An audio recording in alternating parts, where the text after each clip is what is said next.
Don't you feel like there's usually plenty of evidence to support your point of view? And aren't you usually shocked when other people seem to oppose you, even though your position is backed up with so much evidence? Clearly, the other side hasn't seen the same evidence than you have, and all you need to do is to provide them with the same facts, right? Surely they'll change their mind and agree with you. If it were only that easy. So what's getting in the way? It's a tendency that our brain employs called confirmation bias. Understanding how to navigate around people's confirmation bias can create catalytic results. The brain uses heuristics or shortcuts to make decisions. And one shortcut is our brain's desire to self-validate our beliefs. The truth is, the brain doesn't like change, and so it goes to great lengths to confirm what it believes to be true. Confirmation bias is the brain's instinct to validate a hypothesis with whatever information is needed and dismiss anything that suggests otherwise. There's a great study from Stanford that goes like this. Scientists gathered two groups of students.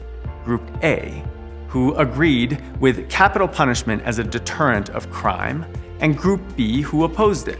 Researchers gave both groups two studies to respond to. One included data that supports the idea that capital punishment deters crime. The other study showed that capital punishment doesn't deter crime. How the students handled the information is illuminating. Group A, the students who supported capital punishment, felt that the study which supported their belief was more credible and dismissed the other, and vice versa. Even more interesting, each group's convictions toward their belief became even stronger, pulling both sides further from the center toward their respective extremes.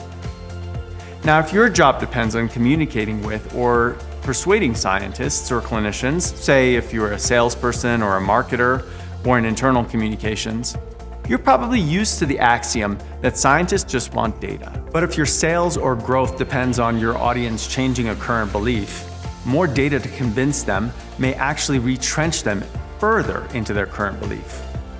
They'll focus their brain power in finding faults with your data. Instead of providing them with the evidence that supports your claim, ask them what evidence they'd like to see that would help them move a step closer to making their own decision. Also, ask if they want to see cases where the change was unsuccessful, effectively relieving their brain from overly focusing on finding weaknesses in the argument. These small ways of communicating may help your audience overcome natural, unintended confirmation bias and become more open to new ideas. Humans are beautifully complex, and our actions are governed by certain patterns. Understand these patterns, and you can generate catalytic results.